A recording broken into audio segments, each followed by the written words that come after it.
नमस्कार दोस्तों, स्वागत है आपका अपने चैनल क्रेजी प्लान जीके में।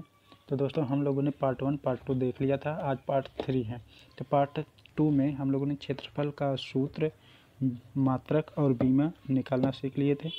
आयतन का भी सूत्र, मात्रक और बीमा निकालना सीख लिए थे।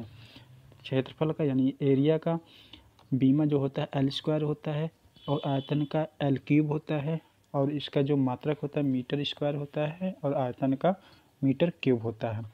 तो ये डायरेक्टली हम लोग याद रखेंगे, यानी कि रट के रखेंगे। इसके बाद हम आते हैं, आगे बढ़ते हैं। तो दोस्तों, आज हम चाल की बात करते हैं। तो चाल को देखने के लिए चाल बराबर होता है दूरी बटे समय। तो चाल बराबर दूरी बटे समय होता है। तो दूरी को हम लिखते हैं मीटर में और समय को हम सेकंड में मापते हैं। तो इसे लिख लेंगे मीटर पर सेकंड की पावर -1। हमने ये जाना था, अगर किसी की पावर नीचे दी है तो वह ऊपर जाके माइनस में हो जाता है, यानी t की पावर -1 हो जाएगा। इस तरह हो जाता है। तो इसलिए यहाँ से हम आगे बढ़ते हैं। जैसे कि अब ये हमारा ये मात्रक हो गया, यानी कि चाल का मात्रक मीटर पर सेकंड है। और मीटर को हम लोग लिखते हैं L में, यानी बीमा L लेते हैं और सेकंड को T लेते हैं, यानी t की पावर -1। ये हमारा बीमा हो गया। इसी तरह हम अब आते हैं बेग पर। बेग बराबर होता है विस्थापन बटे समय। बेग बराबर विस्थापन बटे समय होता है। बेग बराबर विस्थापन बटे समय होता है। विस्थापन होता है एक पथ से दूसरे पथ के मिनिमम डिस्टेंस को विस्थापन कहते हैं। जैसे, और विस्थापन को हम मापते किस में है? मीटर में। तो विस्थापन को मीटर में लिख लेंगे और समय को s से लिख लेंगे। आगे बढ़ेंगे तो मीटर s नीचे है तो ऊपर जाके माइनस में हो जाएगा, यानी कि मीटर s की पावर -1 हो जाएगा। और इसे हम लिखते हैं, m को डिनोट करते हैं L से बीमा में और s को t की पावर -1 से, यानी L t की पावर -1 हो गया। इससे मतलब ये बीमा हो गया। बेग का जो बीमा हो गया L t की पावर -1, और बेग जो मात्रक होता है मीटर पर सेकंड होता है। तो आगे बढ़ते हैं। इसी तरह त्वरण बराबर बेग बट्टे समय होता है, यानी कि बेग परिवर्तन बट्टे समय। त्वरण को हम आगे डिस्कशन किया जाएगा कि त्वरण होता क्या है। तो अभी हम बस बीमा निकालना सीखेंगे। तो त्वरण बराबर क्या होता है? त्वरण बेग परिवर्तन बटे समय। बेग परिवर्तन बटे समय। हम लोगों ने बेग का निकाल लिया था। बेग बराबर क्या होता है? मीटर पर सेकंड, यानी मीटर पर सेकंड लिख लेंगे। और बेग परिवर्तन यानी कि बेग का हम सीख लिए मीटर पर सेकंड, समय को यस से, यानी कि ये वाली जाके यहाँ पर मल्टीप्लाई हो जाएगा, यानी कि अब ये आगे बढ़ेगा तो मीटर पर सेकंड स्क्वायर हो जाएगा। फिर आगे बढ़ेगा तो मीटर और नीचे वाला ऊपर जाके s की पावर -2 हो जाएगा। और m को L से डिनोट करते हैं और s को t से डिनोट करते हैं। m को L से t की पावर -2। ये हमारा क्या हो गया? त्वरण हो गया। यानी कि त्वरण को हम डायरेक्टली याद करेंगे कि मात्रक हमारा मीटर पर सेकंड स्क्वायर होता है और बीमा L t की पावर -2, यानी कि हम सिर्फ मात्रक याद रखेंगे, उसके बाद बीमा हम निकाल लेंगे। यानी मीटर पर सेकंड स्क्वायर हमारा क्या है? मात्रक है, और बीमा L t की पावर -2। आगे बढ़ते हैं। इसी तरह बल पे आते हैं। तो बल होता है बल बराबर द्रव्यमान गुणे त्वरण।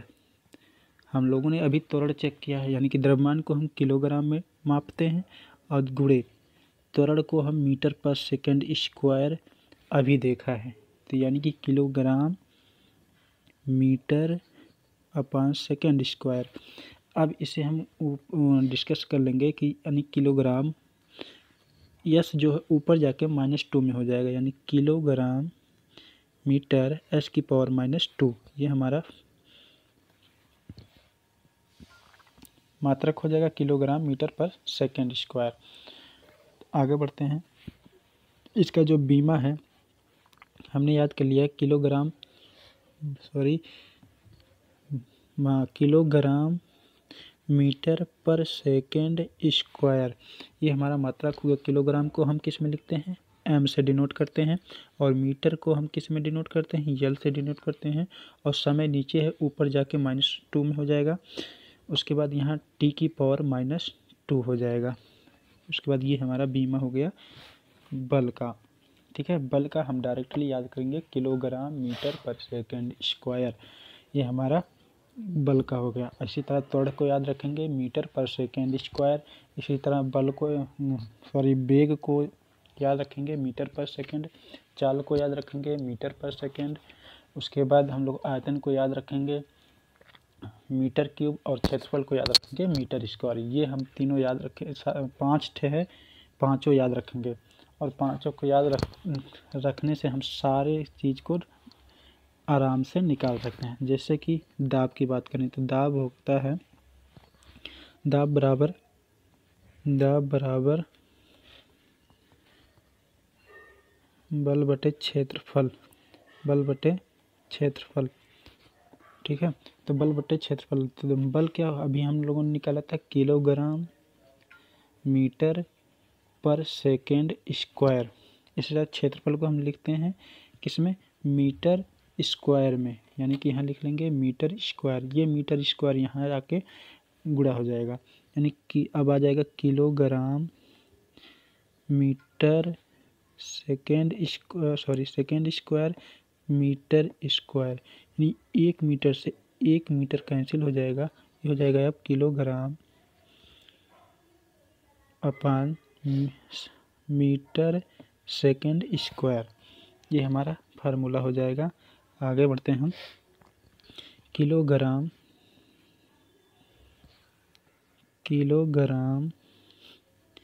ऊपर जाके मीटर -1 में हो जाएगा, -1, और किलोग्राम मीटर पर सेकेंड स्क्वायर है, तो एस ऊपर जाके एस की पावर -2 हो जाएगा।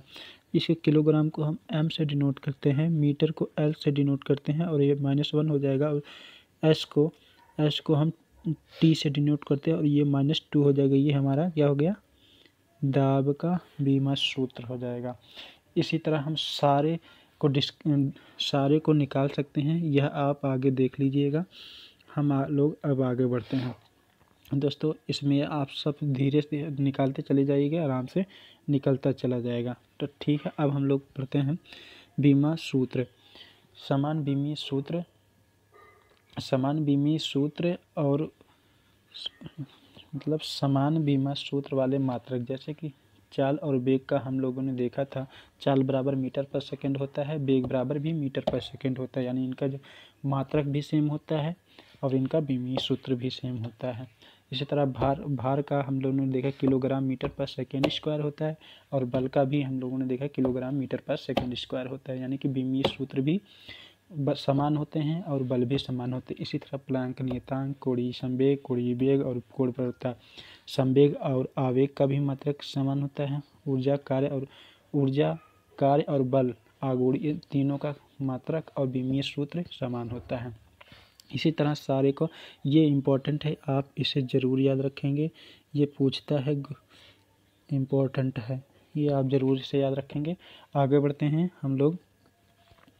लंबाई प्रयोगात्मक मात्रक, ये देखिए, यानी कि 1 फर्मी में 10⁻15 मीटर होता है, 1 पिकोमीटर में 10⁻12 मीटर होता है, 1 एंगस्ट्राम में 10⁻10 मीटर होता है, 1 नैनोमीटर में 10⁻9 मीटर होता है, 1 माइक्रोमीटर में 10⁻6 होता है, और ये 0.001 मिलीमीटर, ये याद रखिएगा, ये इम्पोर्टेंट है, बार बार पूछता है।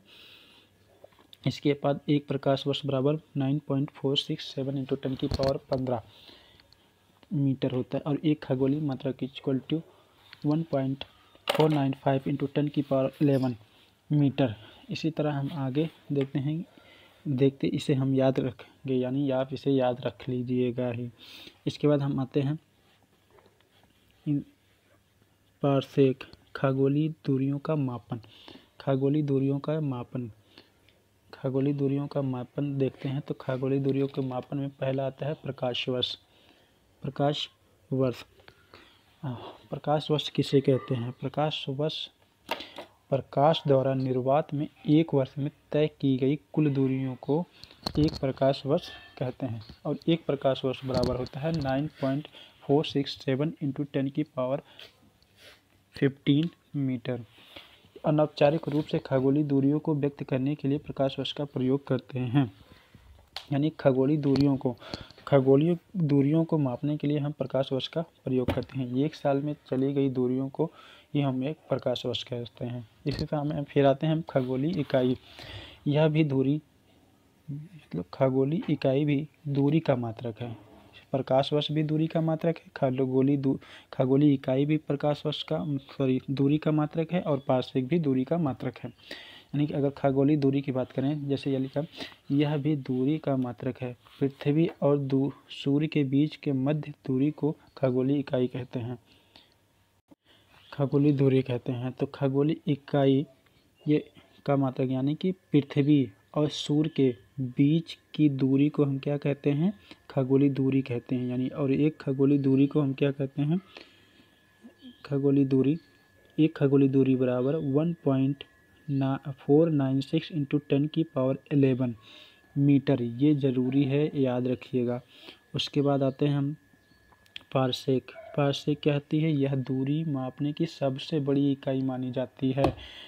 तो मतलब पार्सेक खगोलीय दूरियों में सबसे बड़ी इकाई है जो दूरी की मात्रा को मापता है। ठीक है। एक पार्सेक बराबर होता है 3.26 × 10⁻16 मीटर। और एक पार्सेक में 3.26 प्रकाश वर्ष होते हैं। ये भी सारे याद रखिएगा।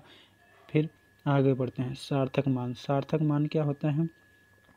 सार्थक मान सिग्निफिकेंट फिगर्स। तो किसी राशि की माप के ऐसे अंक जो मापक यंत्र की यथार्थता के अंतर्गत उस राशि को मान को व्यक्त करते हैं, सार्थक अंक कहलाते हैं। उदाहरण 98.76 में सार्थक अंकों की संख्या 4 है। इसमें सार्थक अंकों की संख्या 6 है। सार्थक अंक होते क्या हैं हम बताते हैं। जैसे कि अगर मान लीजिए कोई 9.236 दिया है, तो इसमें सार्थक अंकों की संख्या कितनी है? 1, 2, 3, 4। यानी कि इसमें सार्थक अंकों की संख्या 4 है। ठीक। अगर मान लीजिए 0.275 ये दिया है, तो इसमें सार्थक अंक ये नहीं लिए जाएंगे। यानी 1, 2, 2, 3। यानी इसमें सार्थक अंकों की संख्या 3 है। इसी तरह अगर यदि दिया है 7.2076, तो ये वाला 1, 2, 3, 4, 5। यानी इसमें सार्थक अंकों की संख्या कितनी है? 5 है।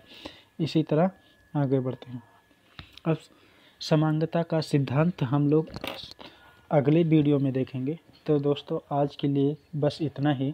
तो नेक्स्ट वीडियो में हम इस चैप्टर को समाप्त कर देंगे। उसके बाद इसके न्यूमेरिकल और इसके बाद इसके इम्पोर्टेंट क्वेश्चन इसी वीडियो के सीरीज में आ जाएंगे। उसके बाद तो थैंक यू दोस्तों आज के इस वीडियो में। यदि वीडियो अच्छी लगी हो तो लाइक, शेयर